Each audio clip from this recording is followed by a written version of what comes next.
नमस्कार, आप देख रहे हैं न्यूज लाइन 24।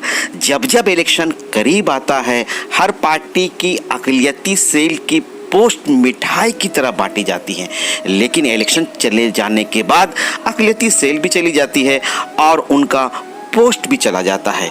एक तरफ जहां मंदिर और मस्जिद की तामीराती काम का आगाज़ किया जा रहा है, तो दूसरी तरफ आसनसोल के रेल पार में उर्दू कॉलेज के क़याम को लेकर सिग्नेचर मुहिम चलाई जा रही है। इसी सिलसिले के कड़ी में बहस्ती मोहल्ले में भी एक सिग्नेचर मुहिम चलाई गई। आइए अपने नुमाइंदे अमित यादव के साथ तफसील से रिपोर्ट देखते हैं। तो क़यामत तक कोई फिर खड़ा नहीं होगा। इसलिए कि आपको आना है, अपने घरों से बाहर आना है, कॉलेज दिलाना है, अपने बच्चों को मुस्तकबिल के लिए। खुदा की कसम है, एक बार आप हाथ उठाकर कह दीजिए, हम कॉलेज लेके रहेंगे, हम कॉलेज लेके रहेंगे। अफसोस तो उस वक्त लगता है जब हमारे इलाके के ब्लॉक के प्रेसिडेंट ये कहते हैं कि हमारे इलाके में औरतों का रैकेट चलता है, जब ब्लॉक प्रेसिडेंट ये कहते हैं कि हमारे इलाके में ड्रग्स का रैकेट चलता है। मुझे शर्म से सर झुक जाता है दोस्तों, जब ये सुनना पड़ता है कि आपके इलाके में औरतों का रैकेट चलता है। और पूछिए तो उनसे कि जो जिस ब्लॉक प्रेसिडेंट है वो उनके एमएलए कौन है, उनके मिनिस्टर कौन है, उसका गवर्नमेंट कौन है। अगर ये तमाम चीज चलता है तो इसका जिम्मेदार कौन है दोस्तों? अगर ये सच्चाई भी, तो हम लोग चाहते हैं कि तालीम के जरिए इस तमाम चीज को खात्मा किया जाए, और इसका खात्मा सिर्फ तालीम के जरिए हो सकता है। ये तालीम होगा तो ये खात्मा होगा, ये तालीम होगा तभी ये खत्म हो पाएगा दोस्तों। कुछ दिन कबल आपने देखा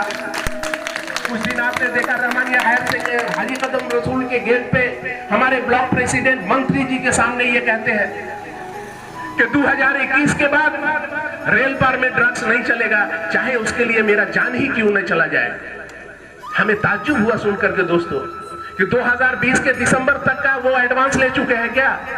कि दिसंबर तक का तो मैं एडवांस ले चुका हूं, बंद तो नहीं करा सकता। 21 के बारे में भले हमसे बोलो। रेल पार में जितना भी ड्रग्स, जितने भी गलत काम, चाहे लोहा के शक्ल में हो, चोरी के शक्ल में हो, जितनी बुराइयां का अड्डा है, उसका जिम्मेदार उत्पल सिन्हा है। वो ब्लॉक प्रेसिडेंट है जो ये कहता है रेल पार में कि रेल पार में ड्रग्स का अड्डा चलता है, रेल पार में औरतों का माफिया चलता है दोस्तों।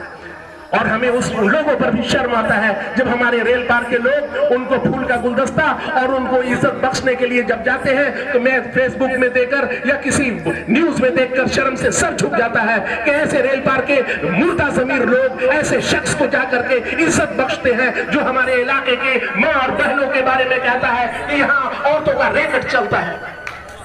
ऐसे हालात में दोस्तों हम लोग कभी इस बात को नहीं भूल सकते। आपके महबूब हो सकते हैं, आपके प्यारे हो सकते हैं, आपके प्यारे और दुलारे हो सकते हैं, लेकिन आप हमारे इलाके के बारे में जो तंज किया है, आप हमारे इलाके के बारे में जो तंज किया है, जो कमेंट किया है, वो ताज़िंदगी हम लोग नहीं भूल सकते, चाहे हम लोग किसी भी दिन का सामना क्यों ना करना पड़े दोस्तों।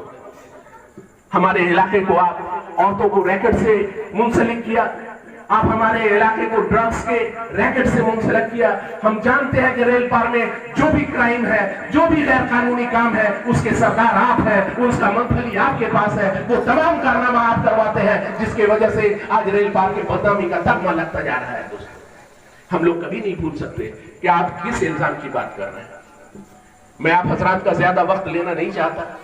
हाजी साहब, वसीमुल हक साहब, मास्टर समी साहब ने जो बातें कही वो बेशक समझने की बात है। हाजी साहब तो आज लग ही नहीं रहे थे कि काउंसलर है, लग रहे थे कि कोई मौलाना तकरीर कर रहे हैं। लेकिन जरूरत इस बात की है दोस्तों कि अगर हमसे कोई नाइत्तेफाकी भी हो, हमसे कोई भूल भी हो गया हो, उसको आप नजरअंदाज कर दीजिए और इस तहरीक में आप हम इन तमाम बातों से ऊपर उठ करके इस तहरीक में शामिल हो। यकीन जानिए कि आपका बच्चा, जब आने वाला नस्ल में आपका बच्चा ग्रेजुएशन करके निकलेगा, एमए करके निकलेगा, बीएड करके निकलेगा, एमए करके निकलेगा, तो आप यकीन जानिए दोस्तों कि आपका दिल बाग बाग हो जाएगा कि मेरा बच्चा आज तमाम सहूलत इस इलाके में है, तभी मेरा बच्चा आज इतना हायर एजुकेशन ले पाया है। आप मान लीजिए कि आपके इलाके में आपके तालीम के बगैर हम लोग कुछ भी नहीं कर सकते। हम लोगों के अंदर कोई सख्त बातें नहीं है कि हम लोग और कोई तहरीक चला सके, हम लोग और कुछ कर सके, लेकिन हमारे पास सिर्फ एक ही हरबा है कि हम लोग तालीम याफ्ता हो, अपने बच्चों को तालीम याफ्ता करें, ज्यादा से ज्यादा हायर एजुकेशन दें ताकि वो बच्चा आने वाले दिनों में बेहतर से बेहतर जिंदगी गुजार सके, आपके कंधों से कंधा मिलाकर चल सके। आपको ये महसूस हो कि हमने तालीम दिला के अपने बच्चों को आज इस काबिल किया है कि कल हम फेरी में गए होते थे, कल हम सुबह जाते थे, रात को आते थे, हम इतनी मेहनत मुशक्कत के बाद भी अपने बच्चे को तालीम दे करके आज बच्चे को इस काबिल बनाया कि आज बच्चे की वजह से आपकी इज्जत है, बच्चे की वजह से घर में खुशहाली है, बच्चे की वजह से तमाम सहूलियात है। दोस्तों, आपके इलाके की इज्जत बढ़ेगी। दोस्तों, आप जब अपने इलाके में तालीम का गहवारा बनाएंगे, मैं मुख्तसर इतना ही कहना चाहता हूँ कि आप हजरात कांधे मिलाकर हम लोगों के साथ इस तहरीक में साथ दें। मैं आपका फिर से सनफ्लावर वेलफेयर सोसाइटी का दिल के गहराई से शुक्रगुजार हूँ कि ऐसे इस ऑर्गेनाइजेशन के लिए उन्होंने ये प्रोग्राम किया और आप हजरात को इकट्ठा किया। 11 बजने को है, आप हजरात का भी दिल कर रहा होगा घर जाने के लिए।